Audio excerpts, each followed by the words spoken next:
The silence in the kitchen cut deeper than any knife when my daughter made her birthday wish. She looked right through me and said the best gift would be for me to be gone. I did not scream. I did not cry. I simply walked out the door with zero regrets and a plan forming in my mind. She wanted me to vanish, so I did not to hide, but to prepare for the day she would beg for my return. My name is Helena Brooks, and at 56 years old, I have learned that the loudest sound in the world is not a scream, but a silence that follows a sentence you never thought you would hear. We were gathered in the dining room of my daughter's colonial-style house in Oakhaven, a quiet suburb on the East Coast where the lawns are manicured to within an inch of their lives and the secrets are buried just as deep. It was her 32nd birthday. The room was warm, smelling of roasted lamb and the expensive Pinot Noir I had paid for, though nobody mentioned that part. I sat at the end of the table, nursing a glass of water. My hands, which had spent 3 decades typing reports and managing crises as an administrative manager at the quaintly named Hemlock Research Institute, rested on the linen tablecloth. I felt tired. It was a bone-deep exhaustion that I usually attributed to my age or the long drive. But tonight it felt different. It felt like a premonition. My daughter, Claire, stood up to make a toast. She looked beautiful in the emerald dress I had bought her last Christmas. Her husband, Richard, sat next to her, smiling that vacant, polished smile of a man who has never had to worry about a mortgage payment because his mother-in-law handled the down payment. "I want to thank everyone for coming," Claire said, her voice slightly slurred from the wine. She looked around the table, her eyes skipping over me as if I were a piece of furniture that clashed with the decor. "It has been a hard year. A really hard year." She paused, and her gaze finally landed on me. It was not a look of affection. It was cold, flat, and filled with a resentment I could not understand. "You know what I really want, Mom?" she asked, her voice dropping to a whisper that carried across the room. "You keep asking what I want for my birthday. I just want you to be happy, Claire," I said softly. She laughed, a sharp, brittle sound.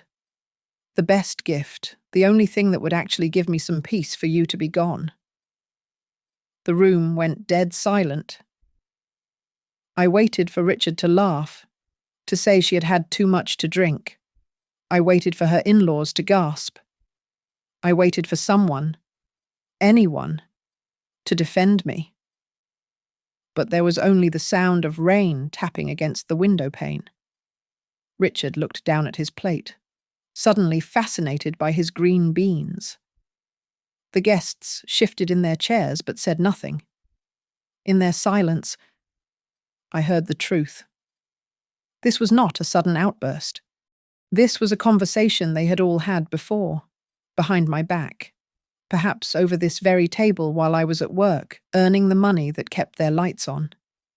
I looked at the birthday cake sitting on the sideboard. It was a magnificent thing. 3 tiers of white fondant. Next to it lay the card list of people to thank. I could see the calligraphy from here. Richard, the event planner, the nanny. My name was nowhere. I had been erased from the narrative of her success long before tonight. I was simply the wallet that breathed. I did not scream. I did not demand an apology. The Helena Brooks, who had sacrificed her own retirement fund to pay for Richard's failed startup, died in that chair. A new woman stood up. "I understand," I said. My voice was steady, which surprised even me. "Mum, don't start with the drama," Claire muttered, rolling her eyes as she reached for her wine glass. "I am just being honest. I am so tired of you hovering. You won't have to worry about that, I replied. I walked out of the dining room. I moved through the hallway where pictures of my grandchildren hung on the walls. I was in none of them. I took my coat from the rack near the door. It was heavy wool, grey and practical, much like the life I had built.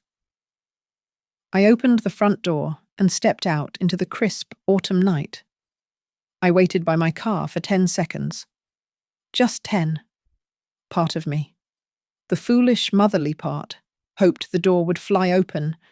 I hoped Claire would run out barefoot, crying, telling me she didn't mean it. But the door remained shut. The golden light from the windows spilled onto the wet driveway, framing a party that was already continuing without me. I got into my car and turned the key. The engine hummed to life. I did not check my mirrors. I did not look back at the house that contained my entire heart. I drove toward the interstate with a singular, terrifying clarity.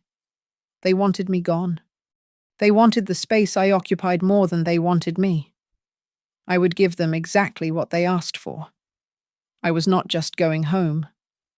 I was disappearing. The highway stretched out before me, a ribbon of asphalt disappearing into the black throat of the night. My phone buzzed on the passenger seat. It was Richard. Then Claire.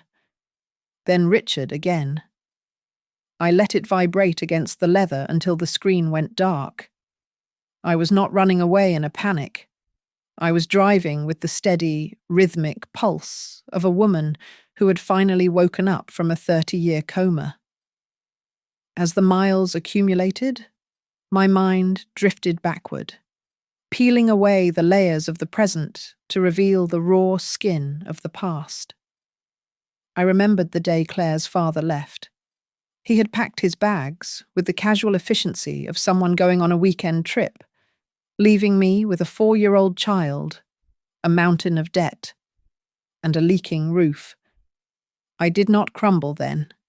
I looked at my daughter, small and fragile, and I made a silent vow. I would shrink so she could grow. I would starve so she could feast. For 2 decades. I kept that promise. I worked double shifts at the research institute. I wore coats that were 10 years old so Claire could have the right prom dress, the right braces, the right tuition for that liberal arts college where she learned to look down on people like me. I erased my own desires until I was nothing more than a silhouette in the background of her spotlight. Mum, you have to understand. Claire had told me 5 years ago, right before her wedding to Richard. We were in a bridal shop that smelled of lavender and money. Richard's family is, well, they are very particular. Maybe don't mention you manage the filing system. Just say you work in research. I am the administrative manager. Claire? I had replied, feeling a small prick of shame. It is a respectable job. I know. I know. She had sighed, adjusting her silk veil. But the Vanderwalls are different. I just want to fit in. Please. For me. So I did. I played the part of the quiet, unremarkable mother. I let the Vanderwalls treat me like a charity case at Thanksgiving dinners. I let Richard explain basic economics to me while I sipped water, nodding as if I did not manage the operational budget of a facility that handled millions of dollars in grants. I saw the signs. Of course. We always see the signs. But we paint over them with the brush of maternal forgiveness. I ignored the way they stopped inviting me to summer vacations. I ignored how they asked for money for a down payment bridge loan and never mentioned paying it back. I ignored how I became the invisible babysitter, good enough to wipe their children's noses, but not good enough to be in the family Christmas card. Tonight, however, the paint had peeled off. I reached over and opened the glove compartment. Inside, Tucked beneath the car manual was a bank book I kept hidden. Claire and Richard thought I was living paycheck to paycheck, surviving on a meager pension and social security. They thought my frugality was a necessity. They were wrong. It was a discipline. My late father had been a quiet man, a mechanic who invested every spare dime in land that everyone else thought was worthless swamp. When he died, that land was rezoned for commercial development. I sold it quietly, reinvested the proceeds, and lived on my salary. The number in that bank book was not 4 figures, or 5. It was 7. A very healthy 7. I had planned to give it to them. All of it. I had imagined a moment where I would hand them the deed to a vacation home, or pay off their debts. And they would finally see me. They would see Helena, not just the woman who did the laundry. "You are a fool, Helena," I whispered to the empty car. The realization was cold, but it was not bitter. It was clarifying. If I had given them that money, they would have loved the check, not the hand that wrote it. To them, I was an asset to be liquidated, an image liability to be managed. My phone lit up again. A text from Claire. "Where did you go? You are making a scene. Come back." I laughed. A dry sound in the dark cabin. I was not making a scene. I was exiting the stage. "You want me gone?" I said aloud, testing the weight of the words. "Fine. Watch me." I merged onto the interstate heading west. I was not going back to my apartment to pack. I had my purse, my identification, and access to funds they did not know existed.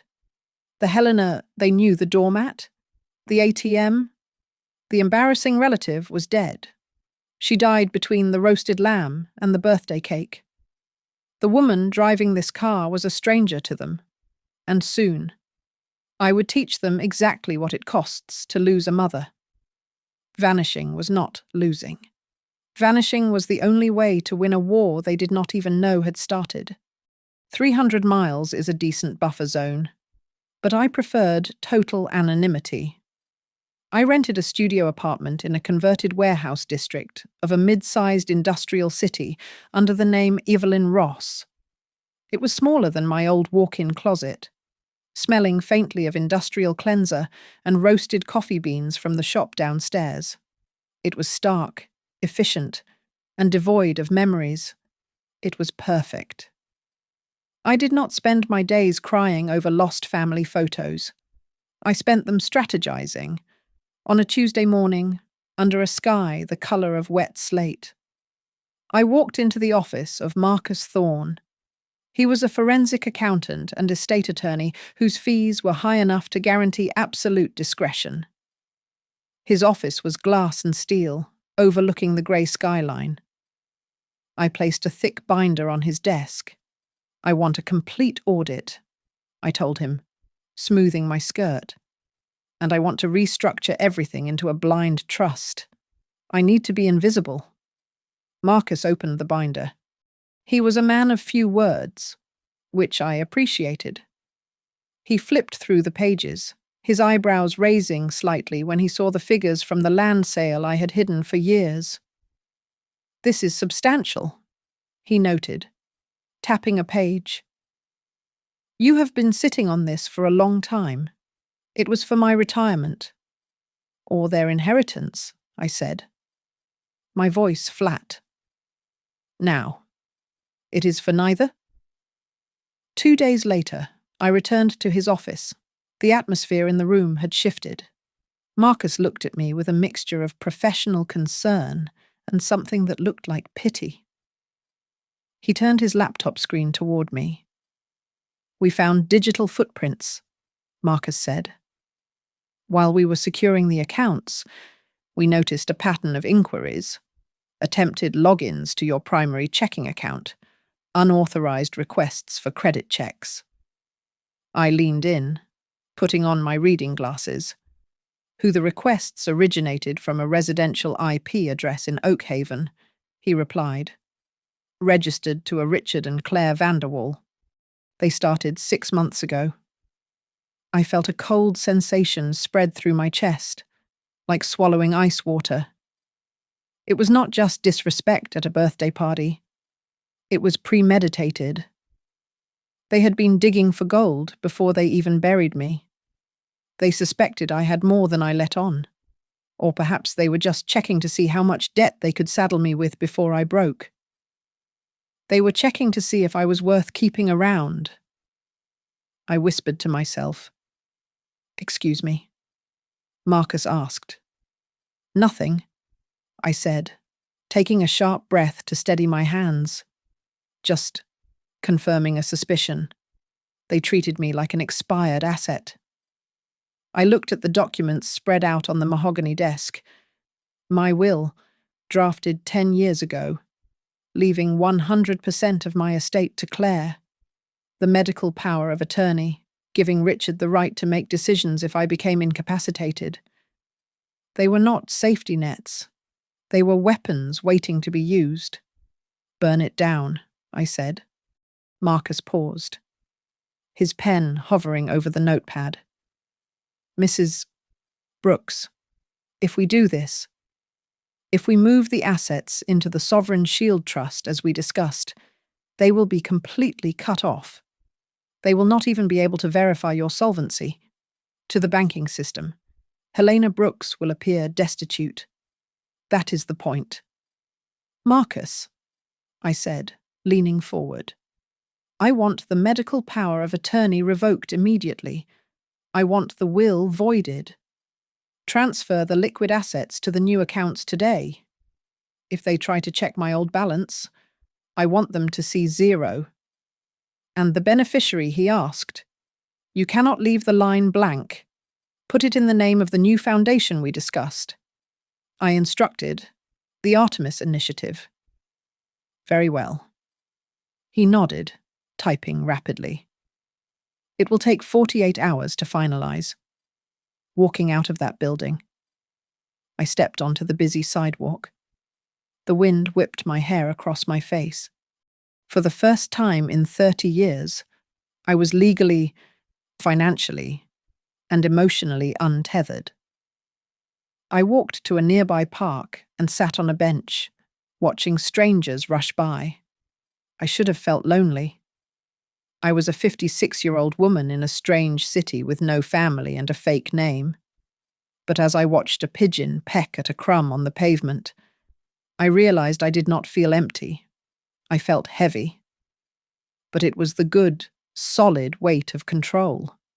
Solitude was not a punishment. It was a dark room.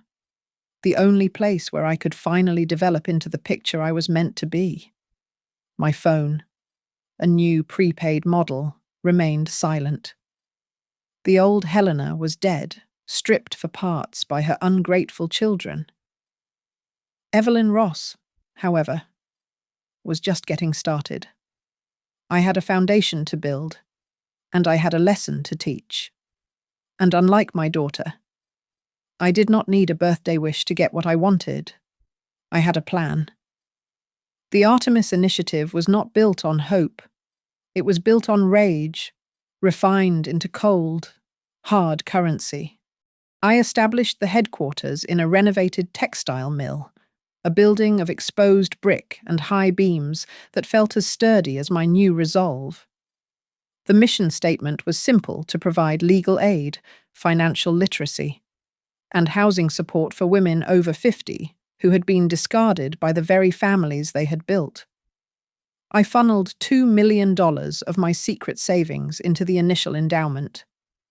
It was a staggering amount of money, enough to buy silence, or in this case, a megaphone, for the launch.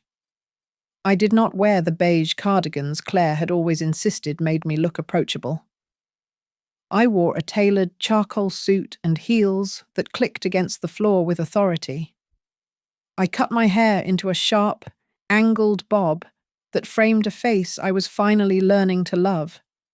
When I looked in the mirror, The tired administrative manager was gone. A CEO stared back. The local press caught the scent of the story immediately. A mysterious, well-funded organization rising from nowhere to champion the invisible demographic. It was catnip for the Metro City Gazette. Mrs. Brooks. A young reporter named David asked me during our first press conference, why this specific cause? Why now I stood at the podium, looking out at the sea of flashing cameras. I thought of the birthday cake. I thought of the silence in that dining room. Because we are taught that our value has an expiration date, I said, my voice projecting clear and strong without a tremor. We are mothers, then grandmothers, and then we are ghosts. We become burdens. I am here to tell every woman who has ever felt invisible in her own kitchen that she is not a ghost. She is a force of nature. The article ran on Sunday. By Monday, the phone lines at the initiative were jammed. Women from all over the state were calling, sharing stories that mirrored my own with terrifying precision. And then, the ripples reached Oak Haven. I had set up a Google alert for my own name, a habit of the new, paranoid Helena. On Wednesday morning, it pinged. A society blog in my old town had reposted the article with the caption, "Is this our local Helena Brooks?" The resemblance is striking, but surely not. That afternoon, my personal burner phone, the one only my lawyer, Marcus, had the number for stayed silent. But the front desk of the initiative received a call. Mrs. Brooks, my assistant, Sarah, buzzed me. She was a sharp 20-year-old who knew nothing of my past, only that I was a woman on a mission. I have a Claire Vanderwall online too. She says she is your daughter. She sounds frantic. I sat in my leather chair, swiveling to look out the window at the city skyline. I could imagine Claire. She would be in her designer kitchen, holding her phone with a mixture of confusion and indignation. She would be wondering how the mother she called useless was suddenly making headlines in a city 3 hours away. She would be wondering where the money came from. Take a message. Sarah, I said calmly. She says it is an emergency. Sarah replied. She says, tell Mom I saw the picture. Tell her she needs to call me right now because people are asking questions. Tell her I am in a board meeting, I instructed. And Sarah, I am in a board meeting for the rest of the foreseeable future. I watched the light on the phone blink red, then go dark. A week later, the curiosity shifted to anxiety. A photo of me cutting the ribbon at a new women's shelter appeared in the State Business Journal. I looked radiant, laughing with the mayor. The headline read, "The Phoenix of the East Coast. How Helena Brooks is rewriting the rules of philanthropy." This time, the email came to my public inbox. It was from Richard. Helena. We are seeing some very strange reports. People at the club are asking if you won the lottery. We need to talk about your financial situation. If you have come into funds, there are tax implications you do not understand. Call us. We are worried about your mental state. I read the email twice. The arrogance was breathtaking. He was not worried about my mental state.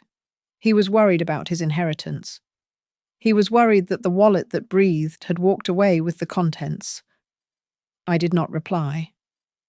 I simply forwarded the email to Marcus with a 2-word note. File it. Silence is a weapon, and I was becoming a sharpshooter. Every day I did not answer. Their panic grew.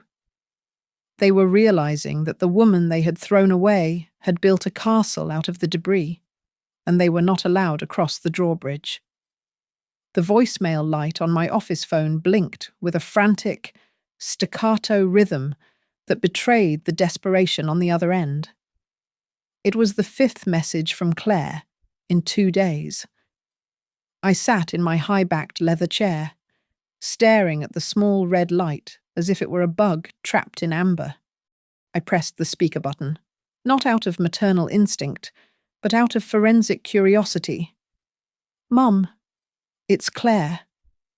Her voice cracked, a sound that used to tear my heart out, but now only registered as data.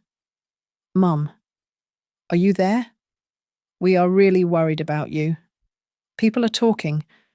Richard is beside himself. We just want to know you are safe. Please call us back. We love you." I let the silence hang in the air after the message ended. "We love you." A fascinating phrase. It was remarkably absent when I was serving dinner, paying for braces, or being told I was an embarrassment. It seemed their love was a reactive substance, appearing only when the ATM machine walked away. I picked up my cell phone and dialed Marcus. She called again. I said, swiveling my chair to look at the city below. I assumed she would. Marcus replied, his voice crisp and professional. "Do you want to respond?" "Not personally," I said, smoothing a crease in my silk trousers. "Send the standard letter. Tell them that their mother is alive. Well, and represented by counsel. Any further attempts to contact me directly will be considered harassment. If they have concerns, they can address them to your firm." "Understood," Marcus said. There was a pause, the sound of papers rustling. "However, Helena, there is something else. You asked me to keep an eye on the Vanderwall estate. Go on." "They are bleeding. Helena, badly," Marcus said. "Richard leveraged the equity in their home to invest in a tech startup 6 months ago. The startup filed for Chapter 11 bankruptcy yesterday. They are underwater. They have missed 2 mortgage payments." I felt a small, cold smile touch my lips. It was not joy. It was the satisfaction of a mathematician seeing an equation balance out. "Let me guess," I said softly. "They were banking on a safety net." "It appears so," Marcus confirmed. Based on his emails to his creditors, Richard repeatedly assured them that a family injection of capital was imminent. He was spending your money before you were even dead. I hung up the phone and walked to the window. The irony was sharp enough to cut glass. For years, Richard had lectured me on fiscal responsibility. He had treated me like a child who did not understand the complexities of wealth, all while he was gambling with money he did not have, counting on the inheritance of the woman he despised to cover his losses. Later that afternoon, I logged into a burner social media account I used to monitor them.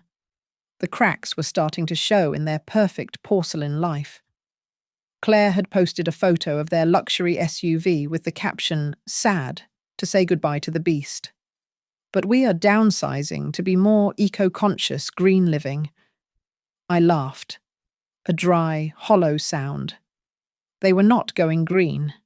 They were going broke. I zoomed in on the photo.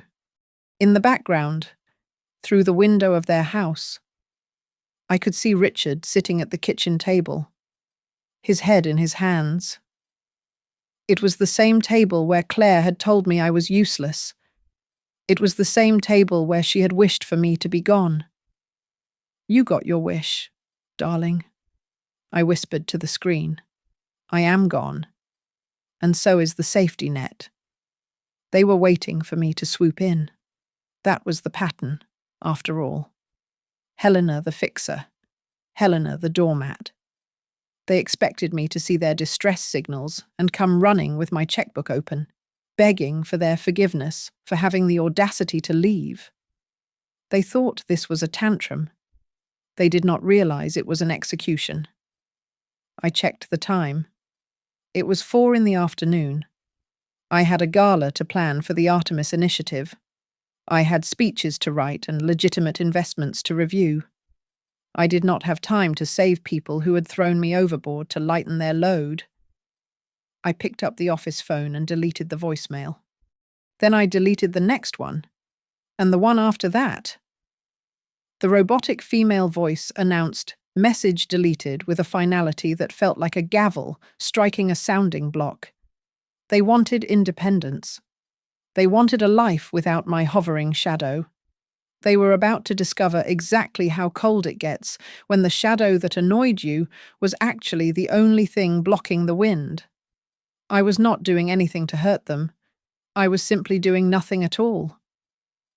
And for people like Richard and Claire, being left to survive on their own merit was the cruelest punishment imaginable.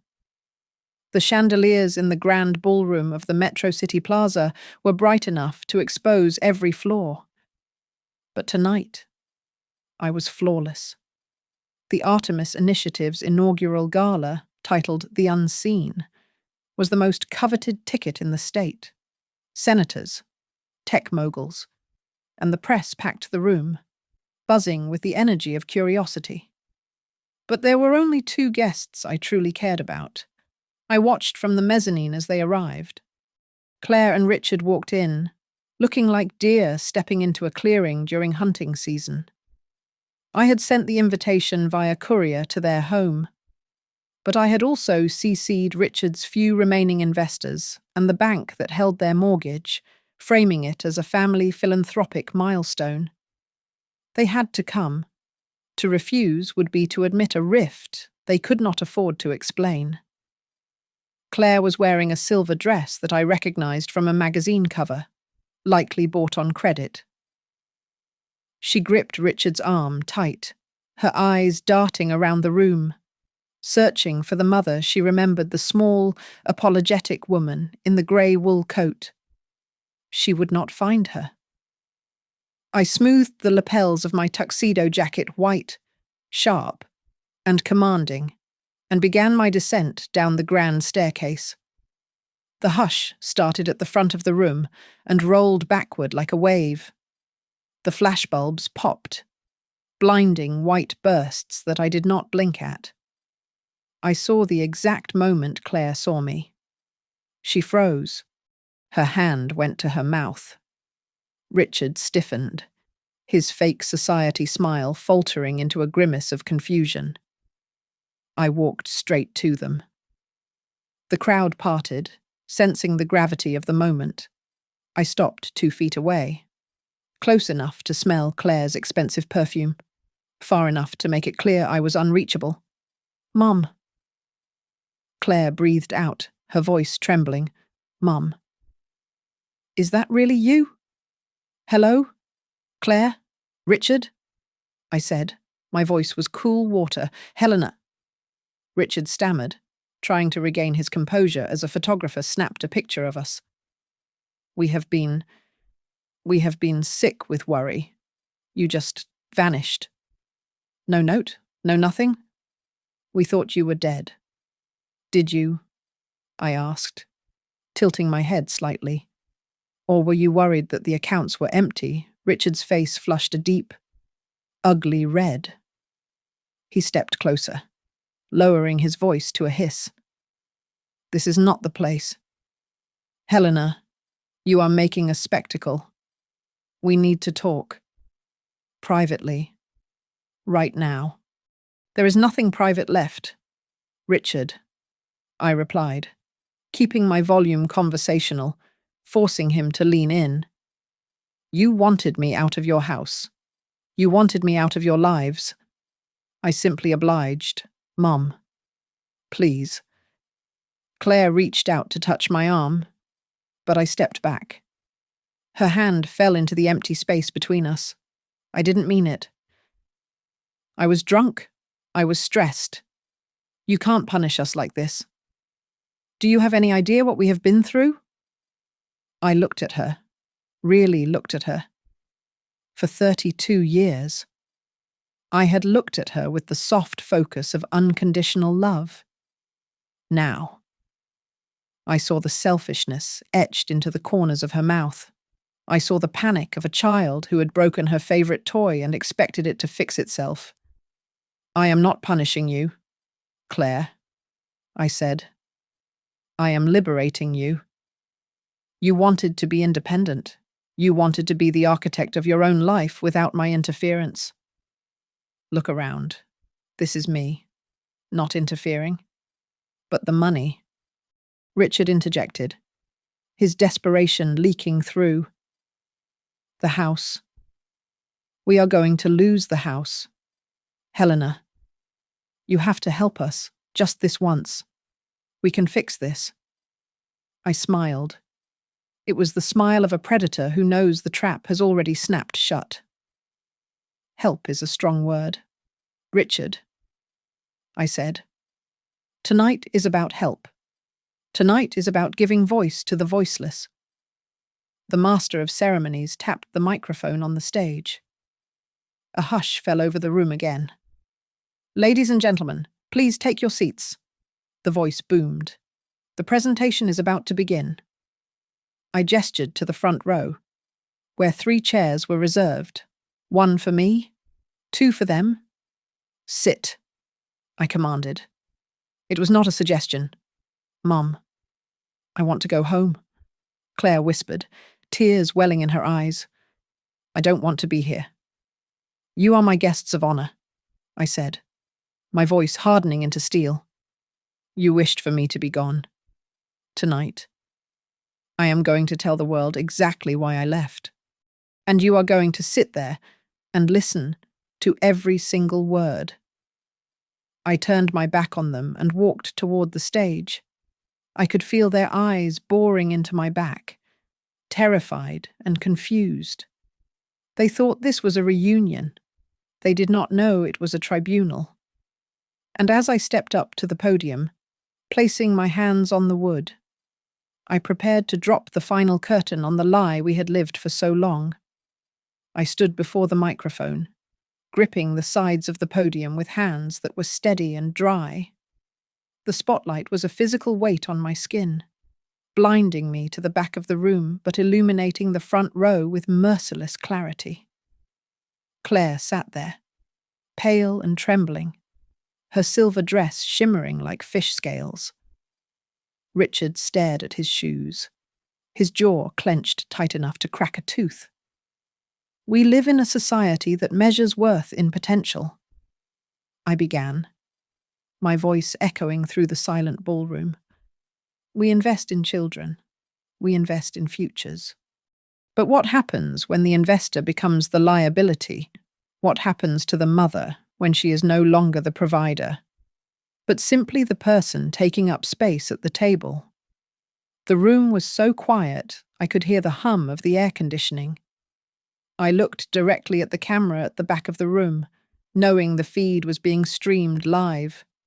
"I am not here tonight, just as a founder." I continued.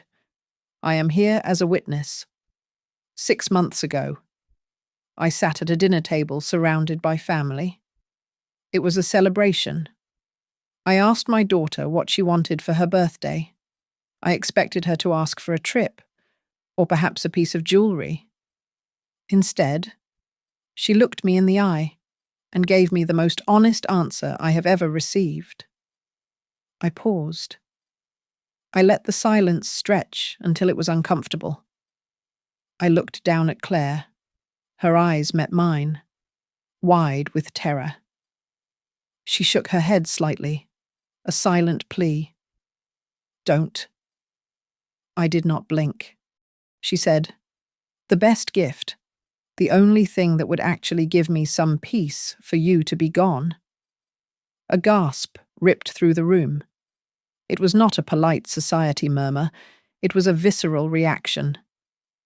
Heads turned toward the front row. The reporters scribbled furiously.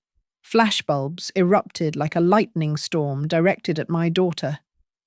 "That is a lie," Richard shot up from his chair, his face a mask of panic. "She never said that. This is a misunderstanding. You are twisting things." "Sit down," Richard, I said. I did not shout.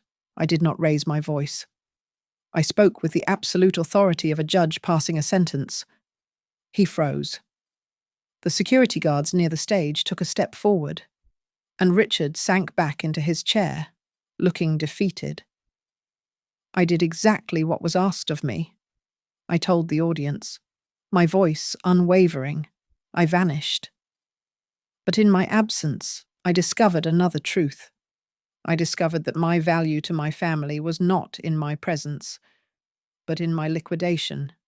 I signaled to the screen behind me. A graphic appeared. It was not a photo of us. It was a timeline. A timeline of loans taken out in my name without my knowledge. A timeline of credit checks run by Richard Vanderwall against my social security number. A copy of an email Richard had sent to a creditor promising full repayment upon the resolution of the Brooks estate. They were not waiting for me to die, I said, the words tasting like ash in my mouth. They were banking on it. They had already spent my life insurance. They had already mortgaged the home I worked 30 years to pay for. To them, I was not a mother. I was a bond that was taking too long to mature. The shock in the room curdled into disgust. I saw the bank representative, the one who held Richard's mortgage, pull out his phone and walk briskly toward the exit. The socialites, who had once envied Claire's lifestyle, now looked at her as if she were contagious. I did not leave to punish them, I said, softening my tone just a fraction. I left to save myself, because the woman who sat at that table, the woman who apologized for existing, she did die that night. I am what remains. I looked down at Claire again. She was crying now, ugly, heaving sobs that shook her entire body. But she did not scream that I was lying. She did not stand up to defend her husband. She sat there, curled in on herself, crushed under the weight of a truth she had tried to bury. Claire, I asked into the microphone, do you have anything to add? The cameras swung to her. The room waited. All she had to do was speak. All she had to do was say I was crazy, that I was senile, that none of it was true.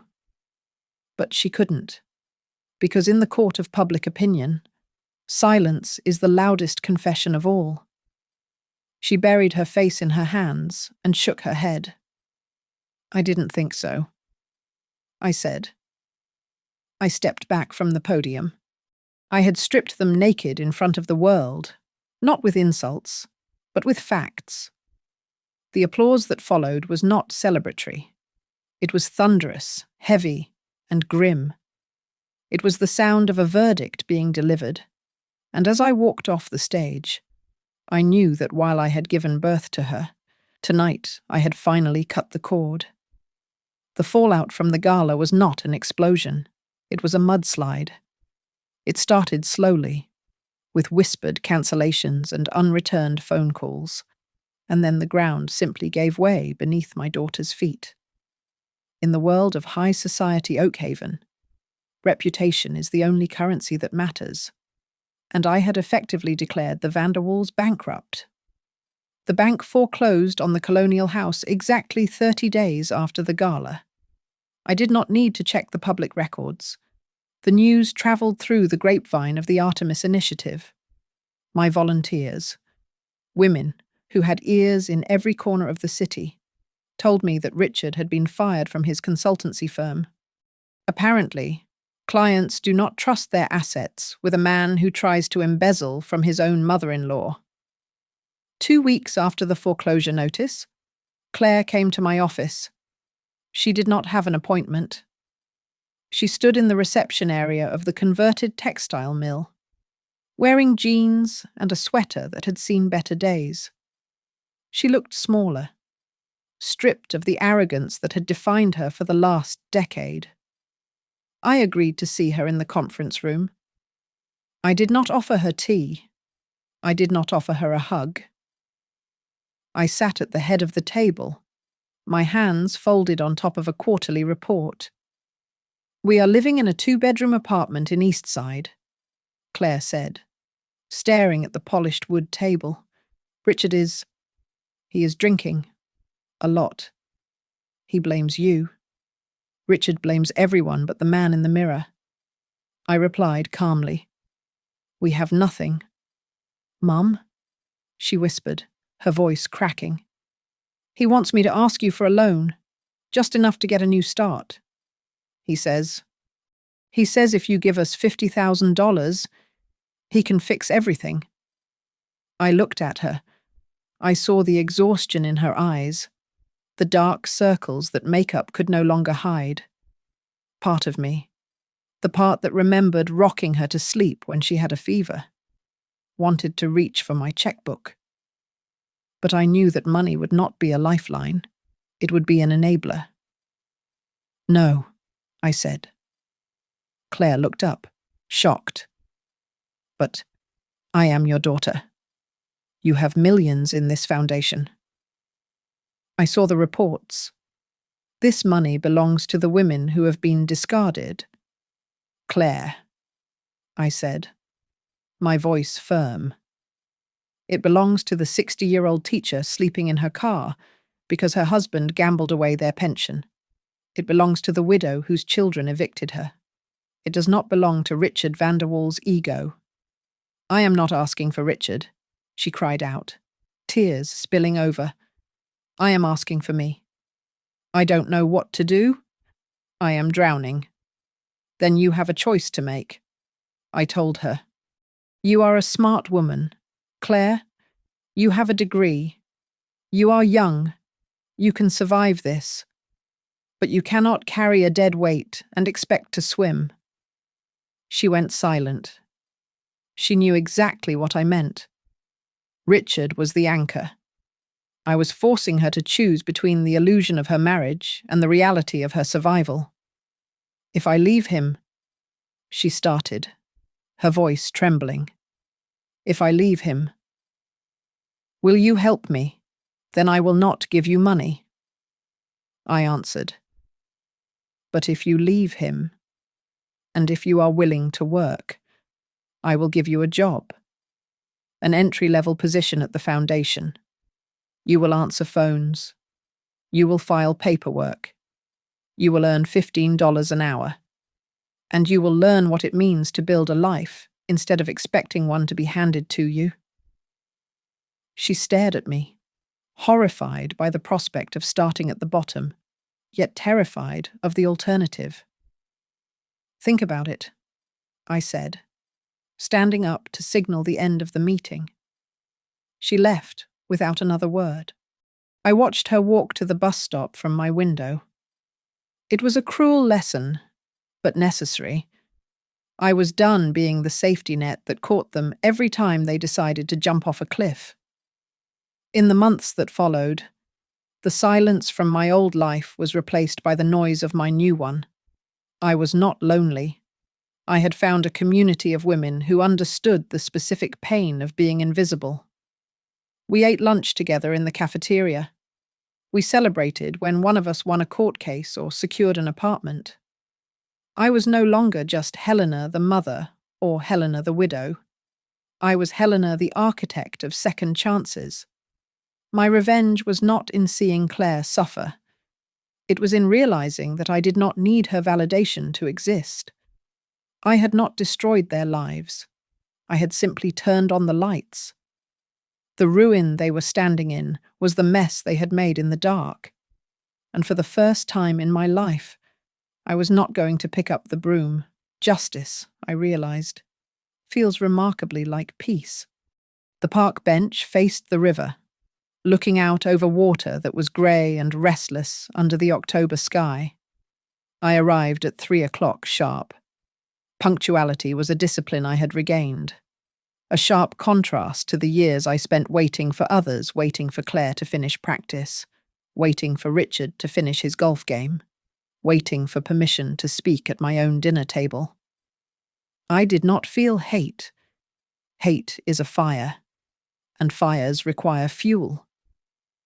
My anger had burned itself out weeks ago, leaving behind something far more permanent and terrifying clarity. I watched a young mother pushing a stroller along the path, cooing at a bundled-up infant. Once, that was me. I remembered the weight of Claire in my arms, the fierce, terrifying promise that I would tear the world apart to keep her safe. I had kept that promise, and in doing so, I had raised a woman who handed me a knife and asked me to fall on it. Footsteps approached on the gravel. I did not turn. Mum. The voice was tentative. I turned my head. Claire stood there, wrapped in a coat that looked 2 sizes too big. She had lost weight. Her face was scrubbed clean of makeup, revealing the pale, frightened skin beneath. She looked like a child again. But I forced myself to see the 32-year-old woman who had made her choices. "Hello, Claire," I said. She sat on the other end of the bench, leaving a foot of empty space between us. That distance felt like a canyon. "I left him," she said softly. Her hands were shaking in her lap. "I moved into a studio apartment yesterday. It has a leak in the ceiling and the radiator makes noise, but I left him." "Good," I said. It was not a congratulation. It was an acknowledgement of a fact. "Is that all you have to say?" she asked, a flash of her old petulance rising before quickly dying out. "I did what you said. I am trying to stand on my own. Doesn't that count for something? It counts for you." "Claire," I replied, looking back at the river. "You are not doing it for me. You are doing it because the alternative was sinking." She choked on a sob, quickly covering her mouth. "I miss you, Mom. I am so lonely. Can't we try to fix this? I am sorry. I have said I am sorry 1,000 times. What more do you want?" I turned to face her fully. This was the moment. The surgery required to remove the last of the rot. "I do not want anything." "Claire," I said gently, "that is the problem. For my entire life. I wanted your happiness. I wanted your approval. I wanted to be needed. And when you told me you wanted me gone, you broke the mechanism inside me that needed those things. But I didn't mean it." She cried, her voice cracking. "I was drunk. I was stupid. You meant it." I corrected her. "In that moment, you meant it. You looked at me and saw a resource that had run dry. You saw clutter. And the truth is, you were right." "No," she whispered. "Yes, I insisted. I allowed myself to become a doormat. I taught you that my love was currency you could spend without earning. We are both guilty. Claire, I created a monster, and you happily played the role." She stared at me, her eyes wide and wet. The realization hit her then, heavy and suffocating. She realized that I was not withholding forgiveness to punish her. I was withholding it because the relationship she was mourning, the one where she took and I gave, no longer existed. "So this is it?" she asked, her voice barely audible over the wind. "You are just done with me. I am done being the victim," I said. "I am done being the wallet. If you want to know me, the woman sitting here, not the mother you keep in a box, then maybe one day we can have coffee as equals. But I will not carry you anymore." The silence that followed was thick. It was the sound of a cord finally being cut, not by a doctor, but by time and truth. Claire looked down at her hands. She nodded slowly. It was the first adult gesture I had ever seen her make. "I have to go," I said, standing up, where she asked, "Forward." I answered. I buttoned my coat. I did not offer a hug. I did not say I loved her, though the ache in my chest told me I still did. But love without boundaries is just self-destruction, and I was done destroying myself. I turned and walked away down the gravel path. I could feel her eyes on my back. I could feel the magnetic pull of 32 years urging me to turn around, to go back, to fix her hair and tell her everything would be all right. My steps faltered for a fraction of a second. Don't look back, I told myself. If you look back, you turn to salt. I kept walking. The wind bit at my face, cold and sharp and incredibly clean. I was walking away from my only child, but for the first time in decades, I was walking toward myself. It took exactly 3 seconds to sign the final deed to the Artemis Initiative Trust.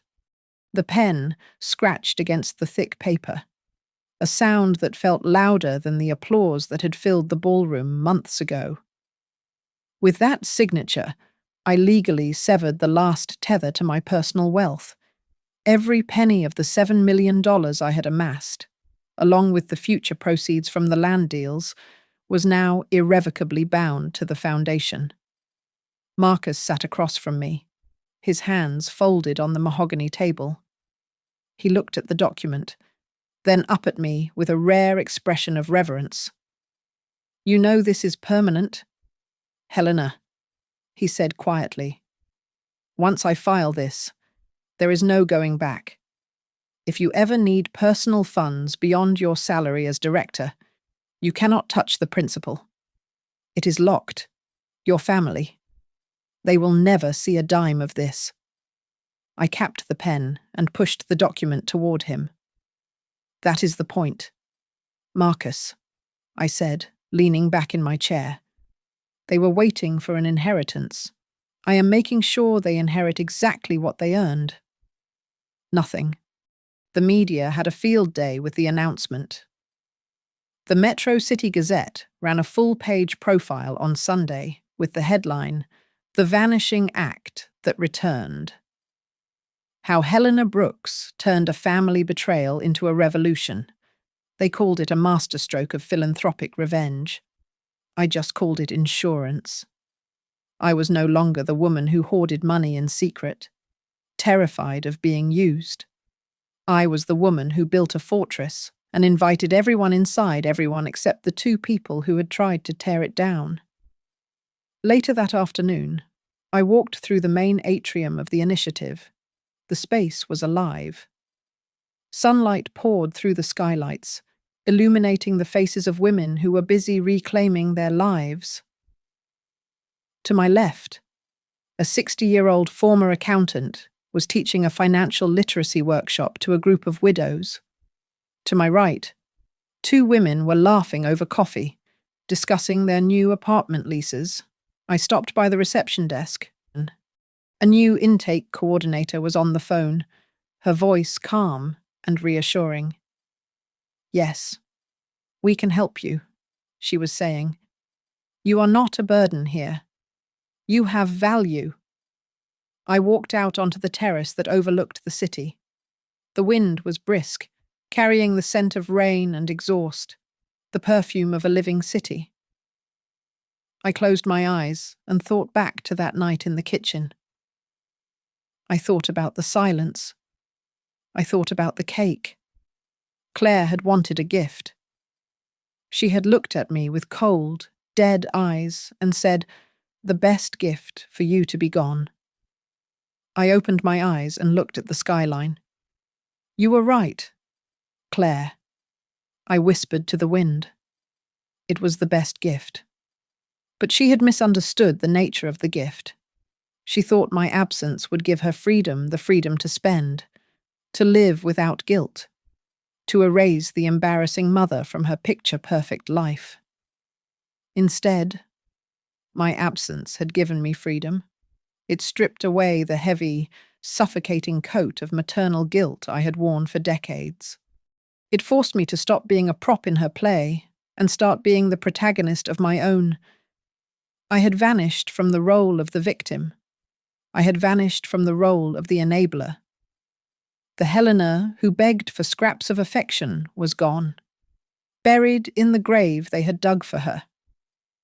A door opened behind me. It was Sarah, my assistant. Mrs. Brooks, she asked. The board members are ready for the quarterly review.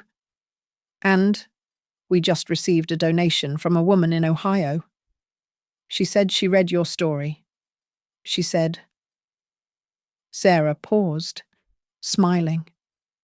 She said she just left her ungrateful husband and wants to help us build a new wing. Tell them I'm coming, I said, turning away from the railing. I did not look back at the horizon. I did not wonder what Claire was doing in her studio apartment, or if Richard was still drinking his bitterness away. Their chapter was closed. The ink was dry. I walked back into the building, the heels of my shoes clicking a steady, powerful rhythm against the floor. I was 56 years old. I was alone in the traditional sense. But as I looked around at the hundreds of women building their futures within these walls, I knew the truth. I was surrounded. I was seen. And for the first time in my life, I was exactly where I was supposed to be. I had disappeared. Yes, but only so I could finally be found. Thank you so much for listening to this story. I am really curious to know where you guys are tuning in from. So please drop a comment below, sharing your city or country. Let's see how far this story has traveled.